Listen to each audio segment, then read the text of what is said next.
right. Well, good evening, everybody. My name is Katie Cato, and I am the president of the Palm Beach County SHRM chapter. And I'd like to welcome you all on a Thursday night.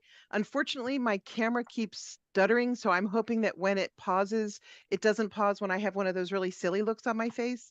So thankfully you can mute my picture out, and you can pay attention to our other co-presenters. So we're super excited. The Palm Beach County chapter is super excited to partner with Encore PBC. Um, and in this presentation, we're going to be talking about what does it mean to be age friendly, and really engaging in dialogue with each of you. Our co-presenters and the person who's going to take the lead in just a moment in running the meeting is Christine Cottagio. She's going to be kind of taking the lead and asking questions and generating interest.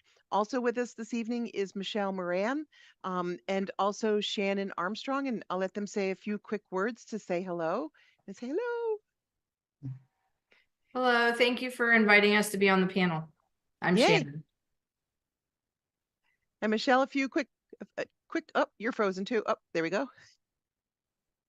Can you There hear you me go. now? Yeah, perfect. Yes, we can. So this evening's topic Hi, is, I'm Michelle. yeah, go for it, Michelle. Lovely. Oh, I didn't have anything else, sorry.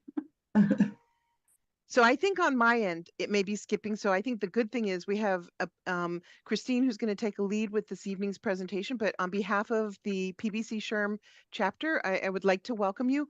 There's one gentleman whose name is Katie Cato. I don't know if you wanted to, I don't know if you want to fix the name just so I can welcome each of you. But I do see Doreen and Yanni and Vicky and Rosemary. Oh, I'm so excited. Rosemary, you're on the call. Couldn't be more delighted. Yay. I see Eduardo and Michelle Hoff and Judy. And then I see Peter and Rebecca. Oh, look at that. Both of you with ESGR in the background. Love that. Josette, good to see you again. And I don't see, but I see the name Remus and Kim Beckett are I was going to say professor. Wow, Kim, you've been promoted in a funny way. Our presenter for our February meeting, and then Remus again. Okay, wonderful. And then the gentleman who's, oh, there we go, Jeffrey. Yay! Thank you so much. So welcome everybody to the meeting, and I wanted to just go ahead and open it up with kind of a dialogue or discussion on what does it mean to be age friendly, either at your employer or things that you have seen that have done well, or questions that you may have. If it's okay, are you directing that to anyone in particular, or can I just jump in? I say go for it. Awesome. Okay. So I'm Shannon Armstrong. I'm super excited to be participating this evening. I am the director of HR and Martin County Schools.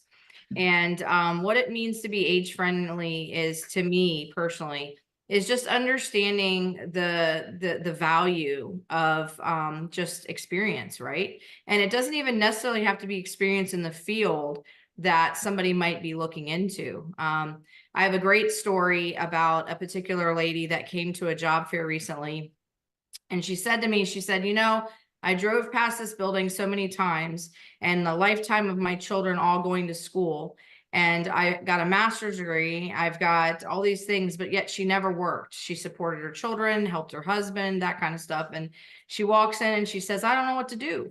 And recognizing that she has this amazing talent, amazing ability, but yet never had a job in what we would consider a capacity, and just saying, how can I help you find your place within our building? And so taking the time to listen to her story, look at the things that she's done in the past, whether it's volunteer work or helping her husband, and then finding a fit.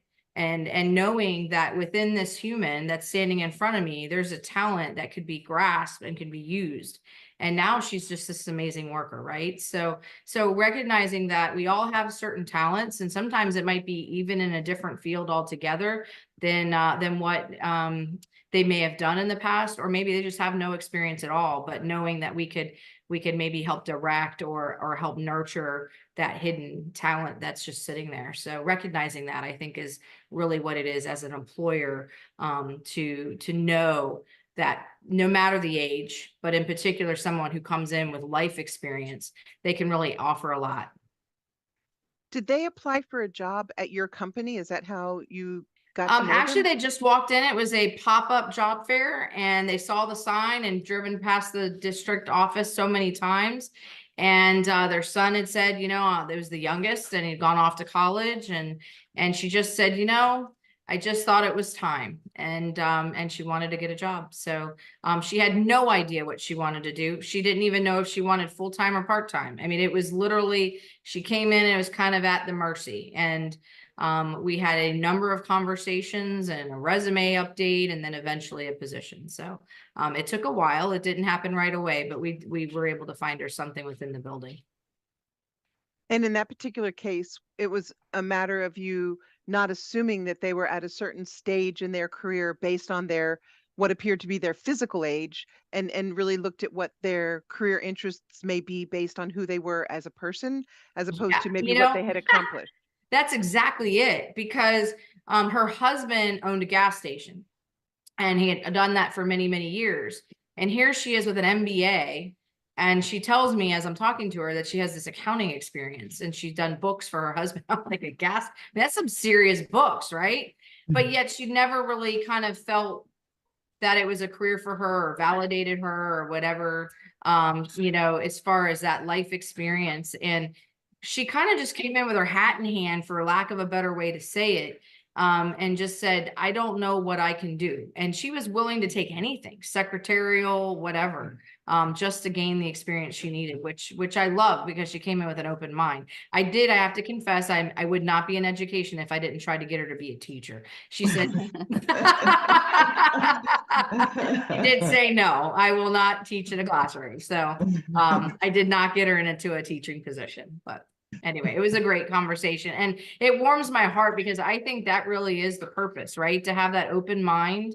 My predecessor and some other people I've worked with in the past are more of the mindset, when we are a large employer, that we're not here to be like a career source or something like that. But I kind of disagree. I feel like people come to me sometimes. I was at a meeting at a town hall last night, actually, and somebody approached me and said, listen, I'm a retired teacher, but I've been thinking about coming back. I'd like to work in HR.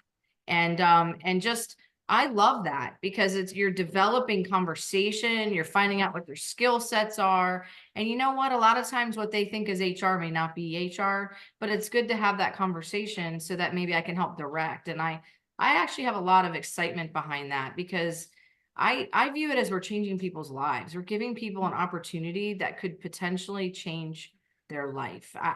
It's very exciting to me, but I also take it as a responsibility thing too. Can I make a comment? Sure. Yeah, all right. Yeah, as a former company president, I just wanted to comment that your story, absolutely love the initiative of this person. And I'm glad you saw that, because this is the thing. It's like, you know, and I know this is a group of HR professionals, and I'm, you know, getting acquainted with you all. And we do have a way of doing things within our organizations. You know, you submit your resume, you get the interview, you know, blah, blah, blah. But at the end of the day, when I was running my company, if somebody came in and walked off the street, even if I had a job post or not, depending on their energy, their vibe, how they carried themselves, are you kidding me? That was literally like gold falling out of the clouds. I was like, thank you. Because the people that always follow the proper protocols, which we create them, don't get me wrong, they're there for a reason, but the ones who have just a certain way about them and are able to just shake your hand, look you in the eye, and introduce themselves, and you just know you have someone special standing in front of you, that's precious. So I love hearing the story you just shared. That's yeah. I hired several people that way, so Thanks. And I love your enthusiasm. I can't help but know that the next gem is around the corner. And that's kind of why I like the whole concept of a pop-up fair, because sometimes you do just have that gem walk in. Yeah. So thank you. Yeah, of course. Thank you. Well, I'd like to add, you know, you are all Wisdom and Experience Award winners. And so you all recognize the value of exactly that type of experience. And that's where Encore fits in, is really promoting the employers who do recognize that talent and the wisdom and experience of the 50+ community. So I'm just going to throw that in here right now, just for you to explain to us, how did you feel the Wisdom and Experience Award and participating in that might have impacted your organization, or maybe did you do something different as a result of being introduced to that award? Katie, we'll start with you. All right. Well, I would be delighted to share the story because I had only just joined my organization, Broward Health, as their Chief Human Resources Officer. Had only been with the company for a short time, but I was blown away at the length of employment that the employees had within our organization and some of the initiatives that the organization did to be able to really recognize longevity for employees. So I nominated them, and then I started learning more about the stories and the employees that had been with us. I went to a service award ceremony, and they had been with us 20 years. Okay, 30 years. Okay, 40, Wow. 50, 60 years. We had people that had been with us for over 6 decades, which means that they had spent basically their entire career. So that meant that they stayed for a reason, and we continued to find value in their experience through their entire employment experience. And then just to be able, I mean, I am over 50, so to know, and they hired me, so it can't be all that bad. They were they were very accommodating. We have a category, for example, called per diem retired. And that category, that employment status, literally allows employees who have experience to stay affiliated with the company, but to retain in a per diem capacity, to be able to provide consultation and a connection to how things are done within the organization. That blew me away. Like, to be able to keep that link with the history and the depth of the experience of the company. So you can see this is literally my office. I'm sitting here now. I've had that award up. I'm so proud of it. It's the only time I've ever in my life won an award of any kind. I cried when I got it, and it meant the world to me. And Rosemary, I know you're on the call, and Christine, Rosemary, the work that you're doing to be able to emphasize the value of our mature workers, I think just cannot be understated. I'm a huge fan of your organization. And one thing that my company did since then is they actually did a webinar, a diversity webinar to all of our employees on the value of the mature worker. It's like, are you kidding me? Seriously? So there, I just had to say that. That's great. That's great to hear. Great to hear. How about you, Michelle? I'll piggyback off of Katie.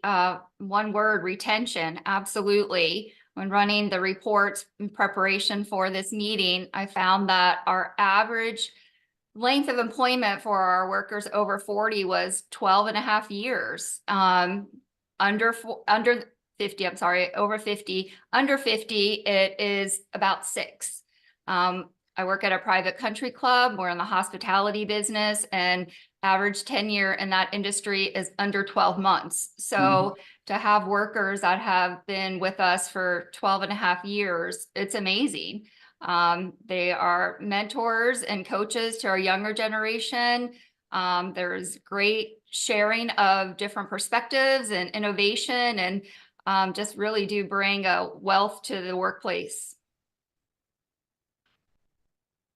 Thank you. Thank you. And I think that's really what it is that we are trying to express, especially with the Wisdom and Experience, is especially with the demographics changing, and we have such an older market, and so many of retirement age who may not be retiring because they can't afford to, or because they just don't want to. And as you all mentioned, they bring a wealth of value. So aside from what was already mentioned, is there any other reason that you could see the benefits of being an age-friendly employer? Shannon? So you're going to probably start catching on that I'm kind of a hands-on kind of gal. So I'm going to give you another hands-on kind of conversation. So we do frequent pop-ups, and we do get a lot of walk-ins. And as much as I'd like to tell you that story that I shared earlier, we actually get a lot of those. And this one in particular kind of ties into why I think Wisdom and Experience is so important, but also the need, right? And so here's the need. A gentleman comes in, older guy, but I'm having a conversation with him and he's highly skilled. He's like a chef. He's got tons of experience and all this stuff, but he confides in me. And that's, I have that kind of personality. You know, I run job fairs a little different.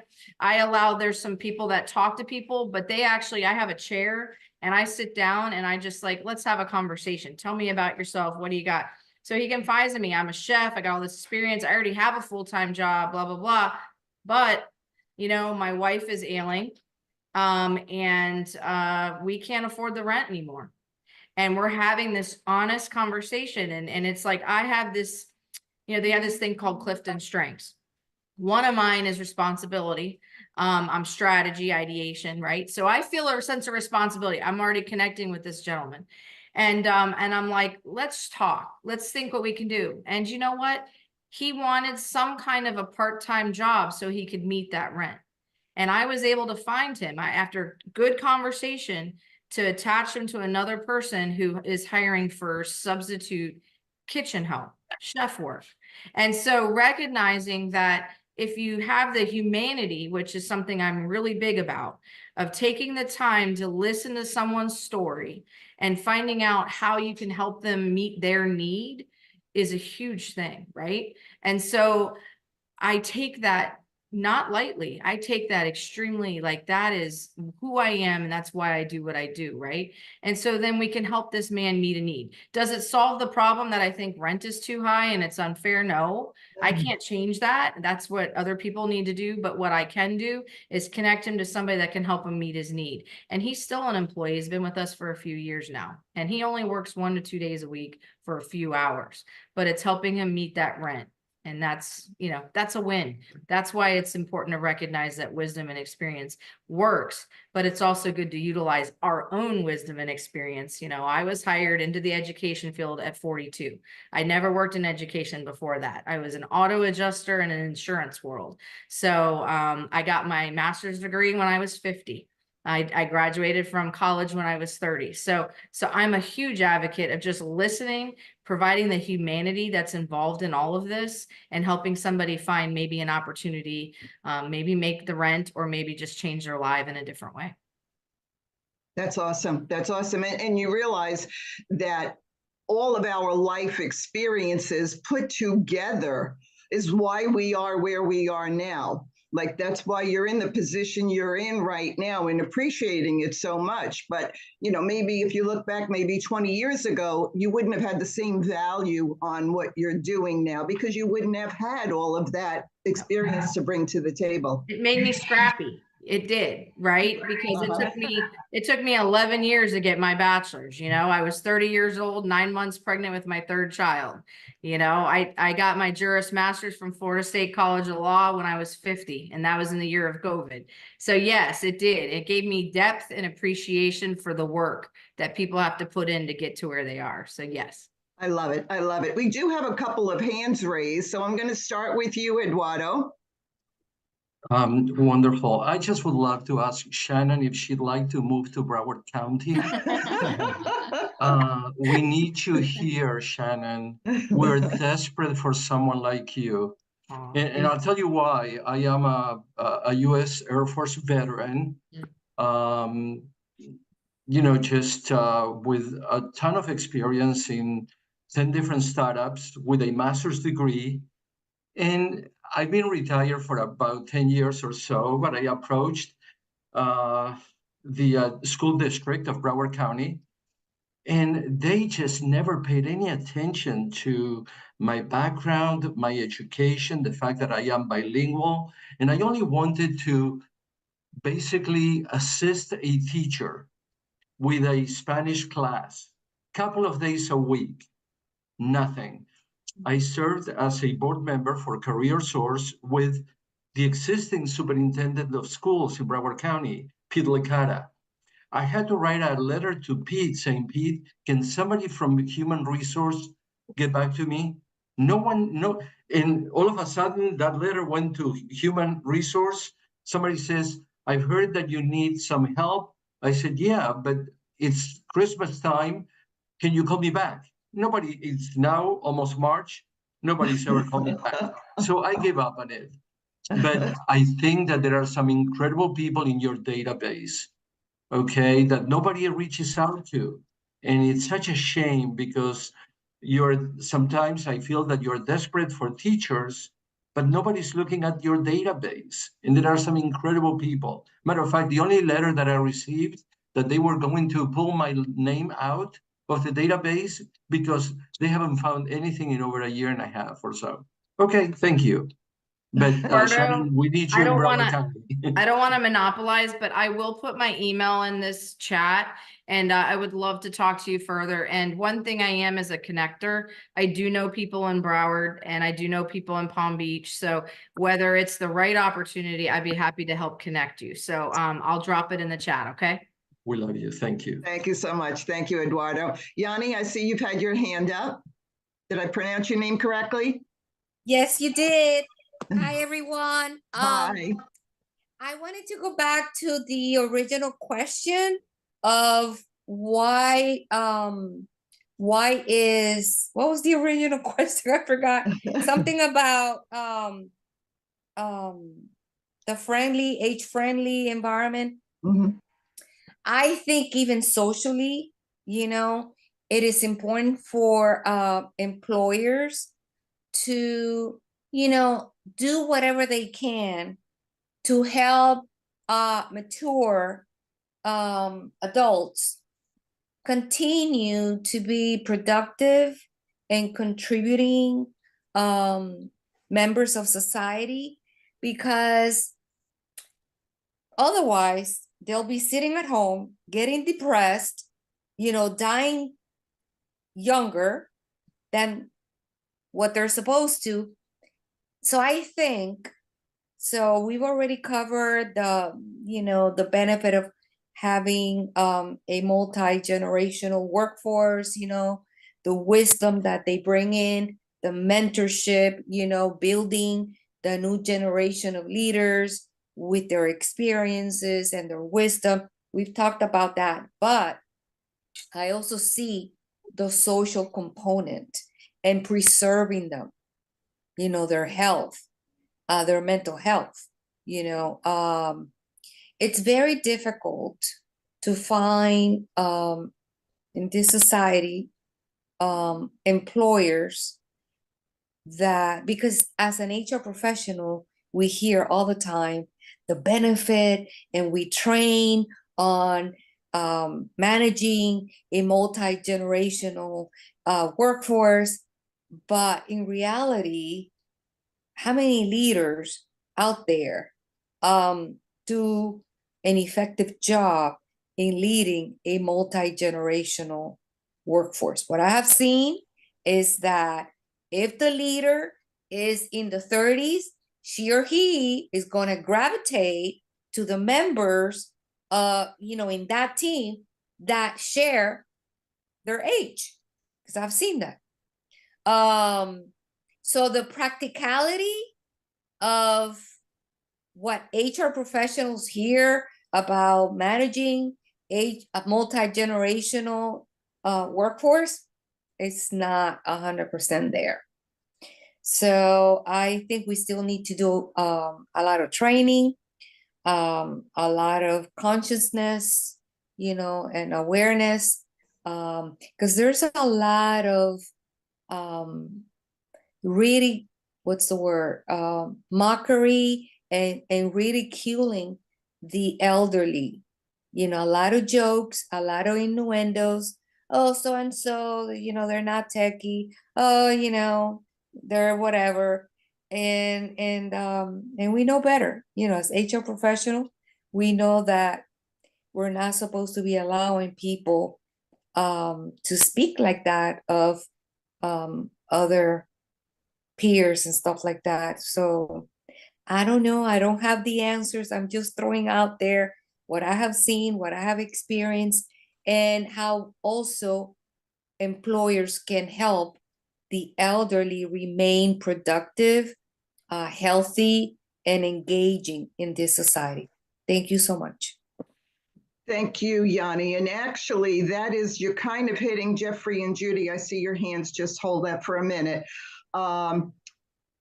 Based on what you said, number one way you can change that is to stop using the word elderly, because it actually is, well, talking about, diversity and inclusion, it's an offensive word to someone who is 70, maybe even 75, who's active and vital and working.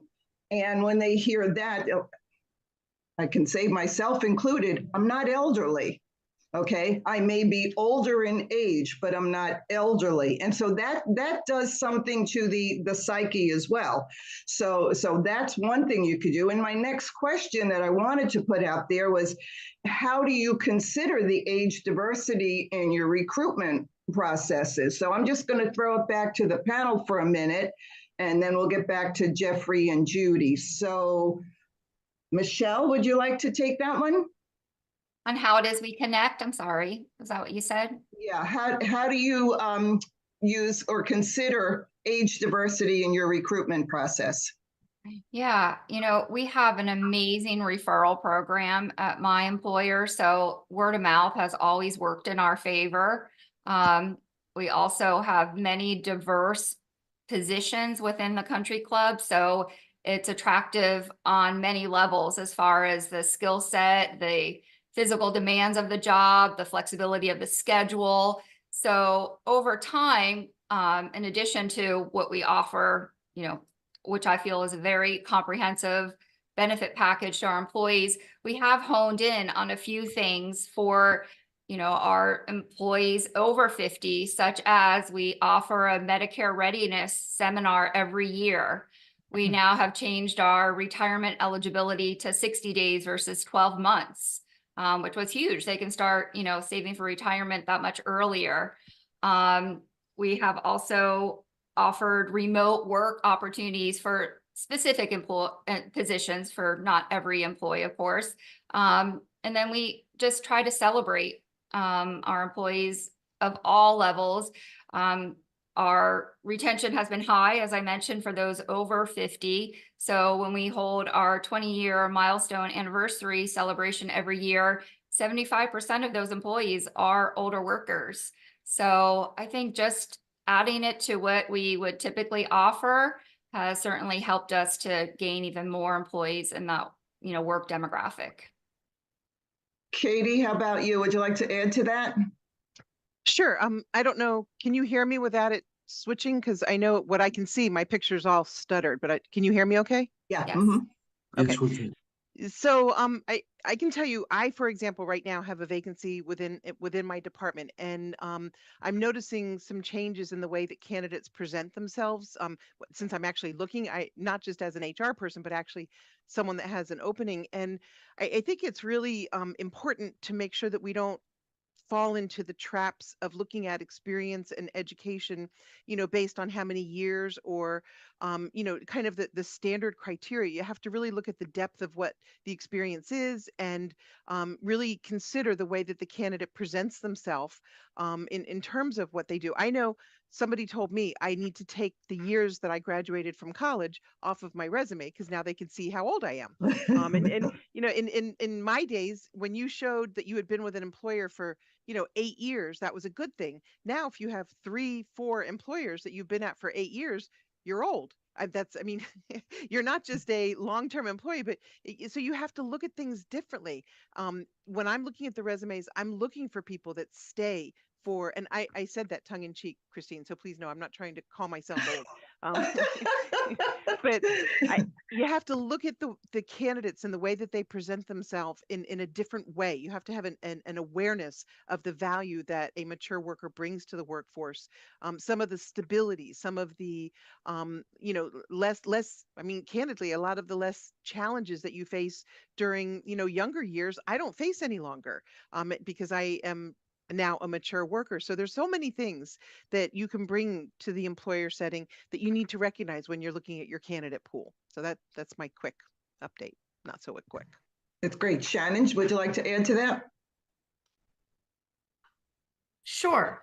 So the question was the diversity of recruitment. Mm-hmm. Yeah. So this is, I'm a Lean Six Sigma gal. Okay. I'm a black belt. So I'm process improvement. I'm always looking at different ways. So when I came into my role in Martin County, they did not have a director of recruitment and retention. I've since been promoted. I'm now the director of HR, but at the time I came on board director of recruitment and retention. And the biggest thing I had is they have almost 3,000 employees, and we had a lot of vacancies in instructional, but also in operation. And I'm like, kind of just strategy. How do I find the people? Where do I go? How do I access them? And honestly, I just had diversity of thought.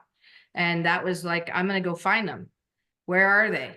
So, you know what I did? I joined Chambers. I joined Martin County Leadership. I visited the VA. I went to the United Way. I went to the Salvation Army. I went to the Kane Center, which is a retirement area. I was in parades. I went to Career Source and did job fairs. I created flyers. I thought not just diversity in place, but diversity in function, right? That's how I implemented pop-ups. That's how we implemented Zoom recruitment information sessions. And then we did stuff at colleges. So really just trying to think about meeting people where they're at so that they know we're looking for them.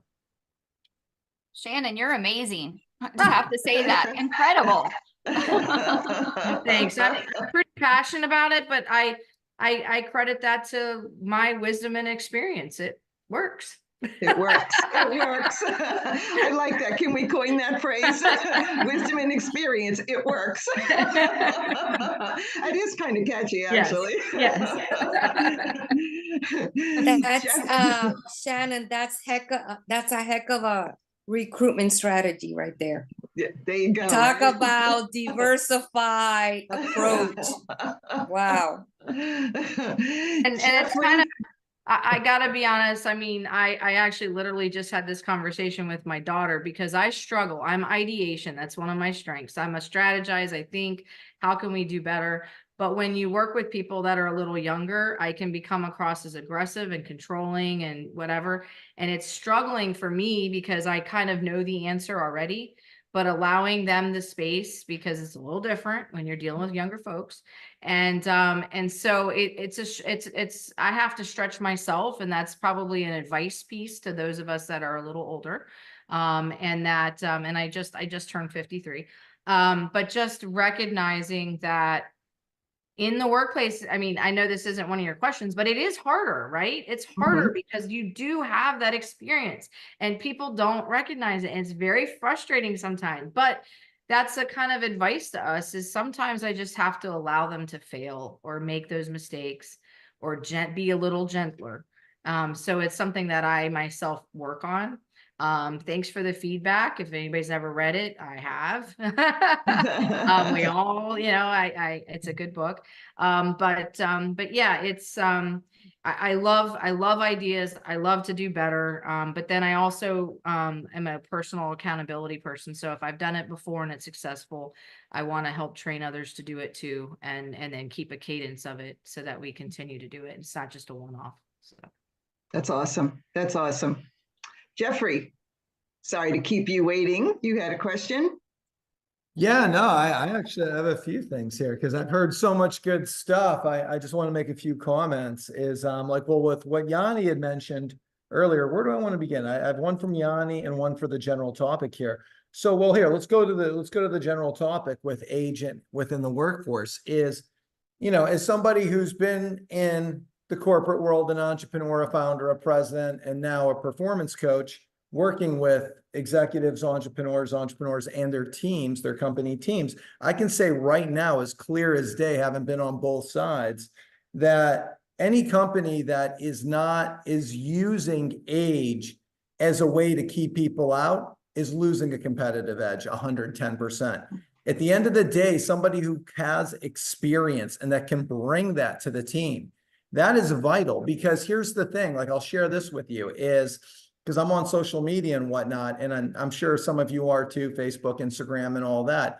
I see advertisements popping up all the time from like 19, 20-year-olds, which there's nothing wrong with this, but They're going to coach me on business. They're going to coach me on entrepreneurship. They're going to coach me on life. I'm sorry, but you're 19 years old. I'm 48.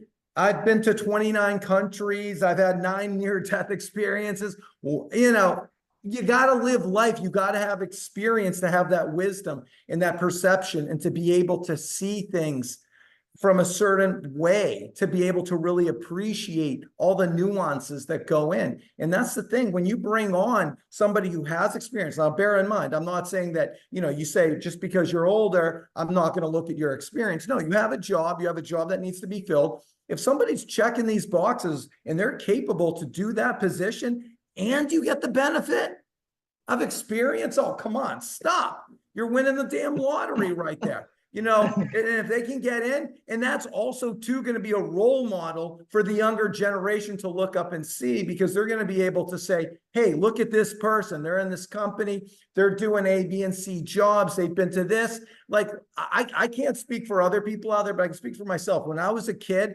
when I was under 30 years old, I was probably so annoying to people that were older than me because I asked a million questions. I wanted to know about this. Oh, you were in Africa? Where? Like, I remember once I met a French guy. He was from France. He was born in the Congo. Well, his family was from France. He was born in the Congo. He served in the French Foreign Legion, somehow wound up in Brazil, then wound up on a merchant ship. And now he's doing like all kinds of leadership coaching for an organization. I'm like, I need to know your story. Can we sit down? I'll buy you lunch. It's just fascinating. So I think when you can bring in people with experience, with leadership, with, you know, who've been there and done that, those are golden nuggets for your organization. And then on the leadership front, Yanni was talking a little bit about leadership earlier. Leadership's vital. You know, again, I'm 48. I've been in business, you know, my own company since I was 24. And I'm sure we can all raise our hands and agree that we've encountered people in organizations who are leaders, vice presidents, presidents, managers, whatever. And you say to yourself, you're like, how the heck did you get this position? Like, really? Is this nepotism at its finest? Is this like, I'm just bringing you up because you've been here for 12 years? Oh my gosh. Leadership is either going to make or break your organization. No two ways about it. The mindset of the leader. Like in my company, when I used to run my last one, when I ran it, I never had to put job offers out on Indeed, Zipper, any of those, because of our culture and the way we did things. I had people just coming in wanting to work for us because the word got out that, you know, we brought in coaches, we brought in trainers, we had a great culture, we took care of people, we cared about our people. Heck, the owner's a Buddhist, for crying out loud. So yes, people first. People are what your organization is all about. And, you know, the leadership is your example. They're going to make or break. So it's so critically important. So to what Yanni was saying, you know, I can't emphasize enough. And that was one of the things that I always pushed in my companies is if I ever had someone in leadership who demeans someone, treats someone poorly, you know, treated someone without respect, that's uncalled for. No, that's where, you know, there has to be those lines in the sand where everybody who's on your team, they feel safe, they feel appreciated, they know they don't go to work. No, they're going to the team meeting. I don't go to work 5 days a week. I'm on a team. So I don't know. I love this stuff, so I can talk all day on it. I think I made my point. Well, you make a lot of sense, so we appreciate your input. Thank you. Thank you. Judy? I have a question or two for Michelle. Okay. When you say you're in the hospitality business, do you get into property management at all? Yes. Where are you located? You don't have to tell me the name. We're on North Lake Boulevard in West Palm Beach. Okay, that takes care of that. Thank you anyway. Because I've been in property management for a long time, but I live down in Delray and I'm not doing the hike at this stage. A little farther north and pretty far west. I don't even know where North Lake Boulevard is. Peter, I see you have your hand up. Yes, good evening, everybody. You know, I'm listening to all the comments that you're making, the wish list that you have, the encounters you've experienced with people that you have hired, want to hire, and so forth. How many of you have reached out to our transitioning military, our National Guardsmen, our reservists, and have you considered the attributes that they bring to the civilian workforce? And I have to be transparent because that's what I do.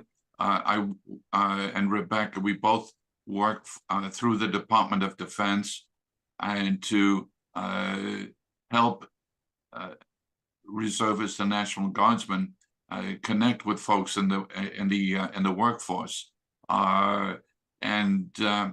I'm sure that some of you have several, if not more, reservists and guardsmen there. And what can we do to connect with you, especially Shannon and others that have large companies? I've already talked to Katie a little bit about it. How can we work with you and, for example, see what you have under the USERRA laws and codes and what have you to bring those people in? Dynamic people. You know, did you all know that the government spends 100,000 or more to train some of these people? Now, most of us, I think, and at one time I was a culprit also of this, is that, you know, we think, well, it's a private, a sergeant, something like that. But in reality, a lot of these people, they are bachelor's degrees, master's degrees. They also have PhDs, and they are phenomenal people that, you know, you look at them, what do they do in the military? They may be in logistics, but in reality, they may be CPA, they may be in accounting, they may be doing other things. Why not look and maybe let us help you with folks that are in the military? Just a thought. Peter, I wanted to jump on that, if that's okay. Because I really think that what you're touching on is so critical to the same concept of looking at individuals, the mature worker. It's taking the skill set and the transferable skills that may not be as obvious, but are applicable, and looking at how the creative ways that Shannon, for example, has taken someone who has life experience and has, you know, a combination of other skills and attributes that they have gotten through their life, but finding a way to make that meaningful within the work context. And Peter, you know, for individuals transitioning from the military into the civilian world, you know, you're not going to find the same jobs that you do when you're in the military in the civilian world, but the skills and the leadership and the discipline and the focus and the maturity that you gain when you number one, have a military background, or number two, have experience in life and have maturity.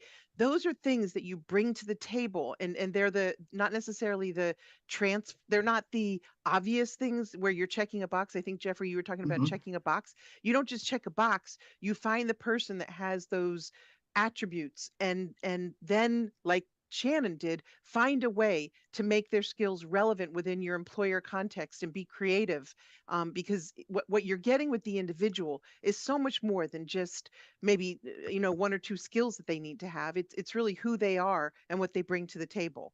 So I think the challenge that you face is the same thing. Yes, if I can just respond to you, Katie, you know, I've been talking in the past to HR people, and I said, well, how was you know, Captain Smith, or how was Colonel so-and-so?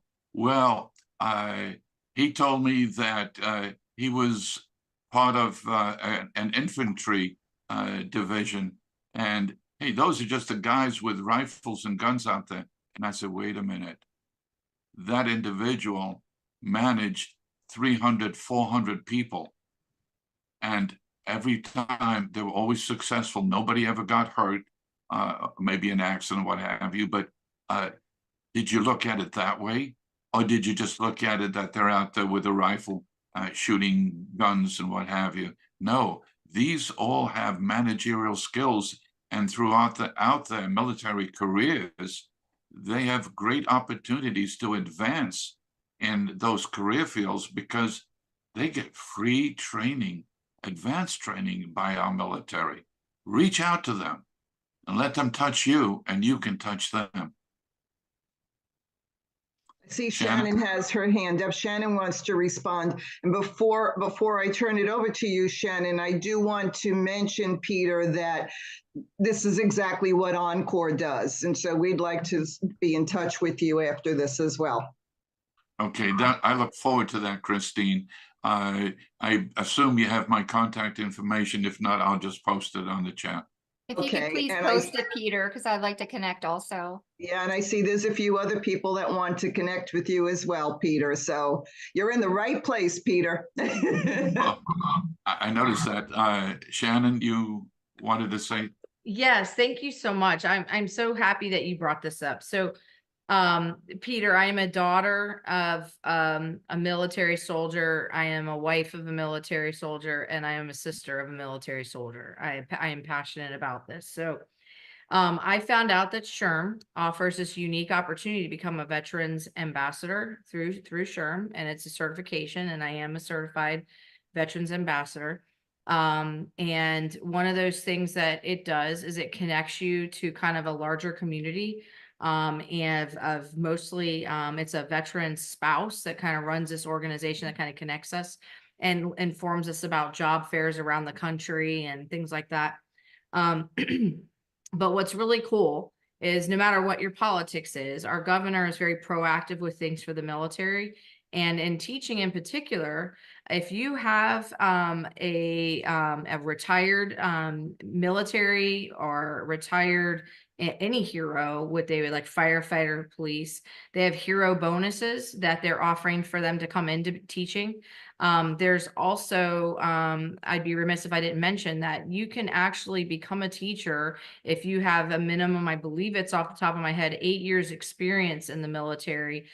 You can become a teacher, you sign a contract, and you can actually commit, even if you don't have a bachelor's degree, as long as you pass the test. So they're giving that infantry gentleman or woman an opportunity based on knowledge, not so much based on the piece of paper, that they will allow them to become a teacher if they do pass the test.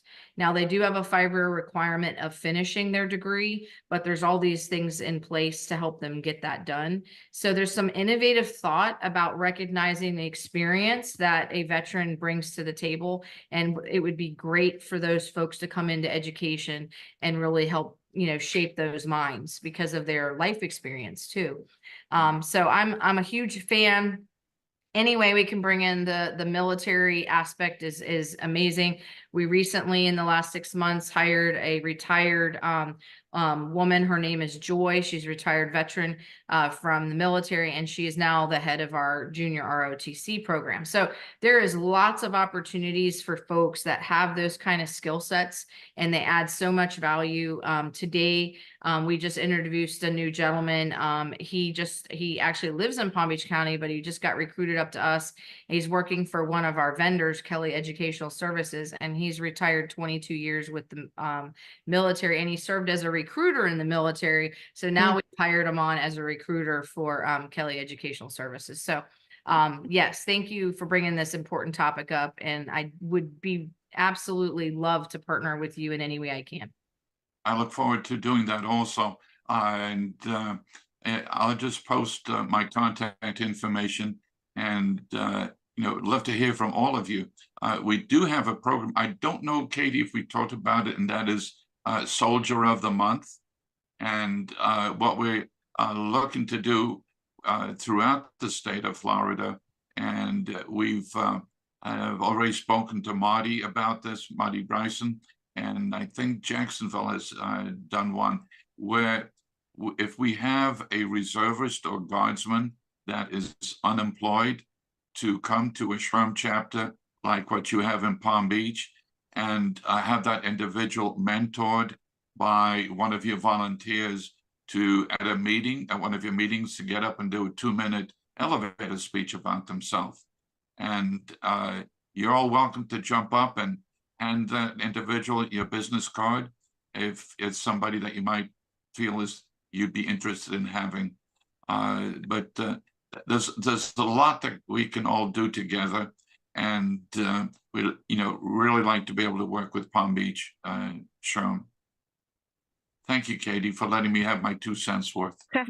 Well, so it's always a pleasure to bridge, the missions of the veterans community. Right now this call is dedicated towards recognizing the value of the mature worker, but I think that there are so many parallels in being able to identify and recognize the value of individuals that goes beyond, just the obvious. And to be able to have an organization, Rosemary, I know you created this, so I just have to do a shout out to you because I think you're amazing.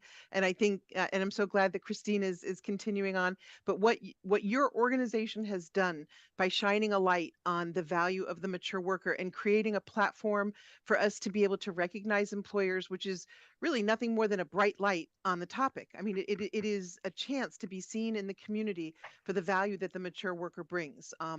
So I am tickled pink to talk more about this topic. I remember when I was new to the profession and I had to wear a business suit every day to try to pretend that I looked like I was older. I no longer have that problem. Now I wear different clothes to try to look younger.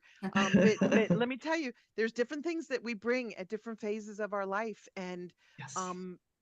as I have matured and I have spent a lot of time trying to help the really younger and hungry professionals place a value on the mature worker, because I think it's probably one of the biggest mistakes that the youth make is not recognizing the value of the mature worker. And I remember when I was under age 40, I never understood why the EEOC defined discrimination above the age of 40. In my mind, it should be above the age of 50, right? Because to me, 40 wasn't really all that old. It was young.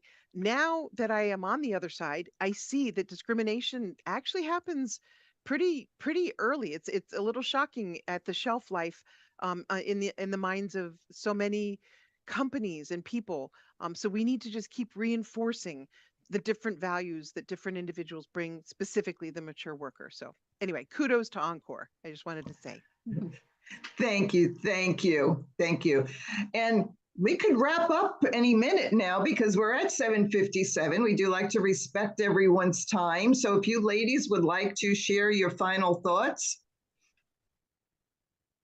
If I just like to share a quick little story, there was a question that was sent out earlier about, a few examples of those in the workplace. And we had 2 gentlemen that had retired, one at age 76 and one at 71. And they found that retirement life wasn't for them, that they didn't feel that they had a strong purpose of their day.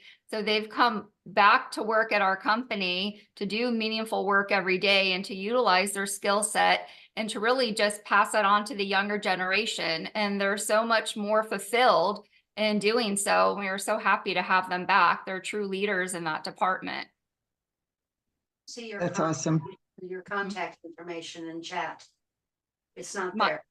My contact? Oh, Peter's. Oh, Peter. Yeah, I'm sorry. By the way, I tried to get and leave my contact information in chat, but it doesn't seem to want to take it.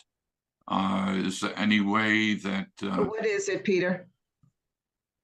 I'm sorry? What is it? We'll get it in there. Okay, my phone number is 305 97 4747. My email, and by the way, that's my cell phone number, so you can always text to me. My email is peter.caspari, just like you see on my little window, CASPARI, at Florida, spelled out, ESGR.com. So it's peter.caspari at Florida, ESGR.com. And our website is very easy. It is ESGR.mil, M-I-L. And by the way, we also give out awards. And the highest award that is given out by the Department of Defense, and I think, Katie, we've been talking about that, is the Freedom Award. There are only 14 awards given out each year, 2 to organizations over 500. There's one for under 500 and one for organizations. And it is the most prestigious award that can be given out to a civilian organization, something to really brag about. But anyway, really would like to connect with you folks, and you all have a great evening. Thank you. Thank you so much for your input, Peter. And You're welcome. and Shannon, I'm going to get back to you, but before we close out, Encore has a very special announcement. We do have our Wisdom and Experience event for this year already scheduled for September 26th, and that is at the Hilton Airport. But we do have one of our board members, David. I saw your note. David, would you like to share what's coming up for Encore? David? David, if you're talking, you're muted. Oh, Yeah, there you go. sorry, I was just trying to unmute, but one of the things that we're working on is a certification of age-friendly employers. And I think that that's absolutely something that everybody on this email, on this webcast, should be interested in. We'll give you some more information about that, and we'll send out to everybody who participated in this event.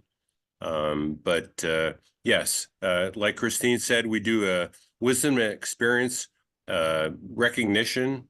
This year it's in September, and we will send you out some additional information on that. Thank you for sharing, David. And Shannon, before we close out, any final thoughts? Yeah, I just thought, I just wanted to say that it's been an absolute pleasure, reaching out and having an opportunity to talk to, you guys, and just saying how much it matters that, recognition of the older worker, mature worker, the depth of knowledge, the value that it holds, and just trying to remember and be encouraged to be innovative in thought, on how you try to find them. Sometimes it matters to go to them if you really want that, to them to know that you're the type of employer that wants to hire them. But sometimes you're lucky enough to have them walk in the door. And I'd like to close with a fun fact. So I too looked at data because I love data. And one of the things I found out today, and I didn't know, but we have 2 employees that are over the age of 85 that work for our school district. And I was curious, I was like, what do they do? And so one of them happens to be a security guard and the other one is in food and nutrition. So they love their job and they're so glad they're there. And we're so grateful that they're there too. And honestly, I know them both, but I had no idea that they were over in their 80s. So anyway, that was a pleasant surprise. That's awesome. That's Yeah. awesome. Katie, would you like to wrap it up for us?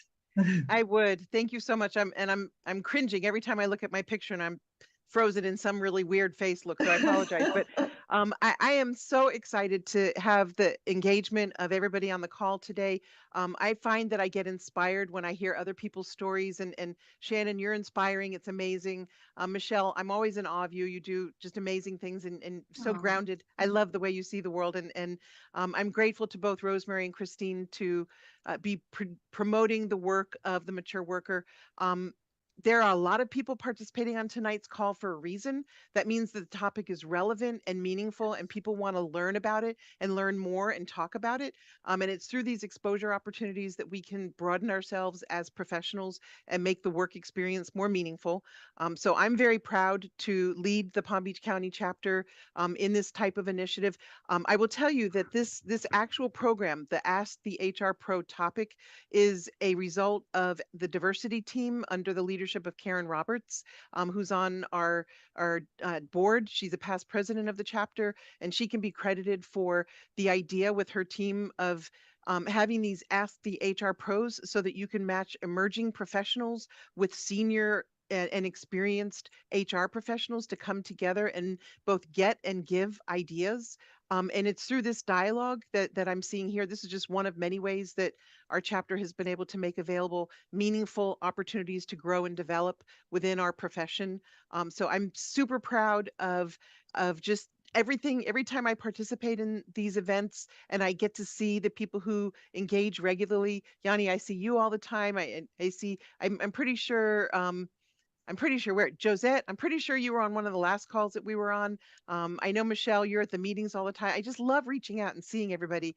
Judy, you were on one of the recent calls, if I'm not mistaken. Your name looks familiar to me. But I haven't anyway, been in a while. well, then in that case, I have a good memory because, you know. But it is such a privilege to have partnered with Encore PBC and to be able to host this event. Every month, SHRM chapters offer chapter meetings. And the meeting, for example, with Kim Beckett being a presenter this last meeting is an example, but our chapter offers a number of different ways to reach out into the community and to make what we do relevant from a human resources standpoint. So thank you for the opportunity to partner with you from my heart. I'm so grateful. It's been a great year. 2024 is going to be awesome for SHRM. Peter, good luck. I hope you inspire someone who gets the Freedom Award in our community. You inspire us every single time. Where's Rebecca? You have to give Rebecca a kiss, just so that, I know that you're sharing the love, that there has to be some sharing of the love in this world. So it's all good. And if I just may jump in, we should be at your conference in May with a booth over there. So we'll be more than happy to talk with anybody at that event also. And if you don't know about it, but Katie, you do, we have special Skittle bag openers or candy bag openers. So stop by our booth and we'll give that secret tool. So that conference is coming up May the 28th and 29th. We've already identified 15 concurrent speakers with 3 keynote speakers, including Johnny C. Taylor. We're so excited to have him back. He's the president and CEO of SHRM. It's going to be a dynamic and fabulous program. Our chapter events are wonderful. Our next social event is going to be at the Winter Equestrian Festival in Wellington, Florida. We have chapter meetings. We've got diversity meetings. We've got virtual meetings. Our virtual meeting, oh, this is fabulous. It's on March the 14th, 3/14, as in Pi Day, National Pi Day, you know, pi as in 3.14159268, you know, pi. And the topic is get an equal share of the pie, meaning equal pay for equal work. So we just are reaching out any way that we can. So thank you all so very much for participating. It is my honor and privilege to know each of you and to serve each of you. So on that note, have a wonderful night. Christine, you did an amazing job. Thank you so very much. Thank you all. Thank you, Christine. Good night, everybody. Good night. Good night. Thank you. Bye-bye. Bye.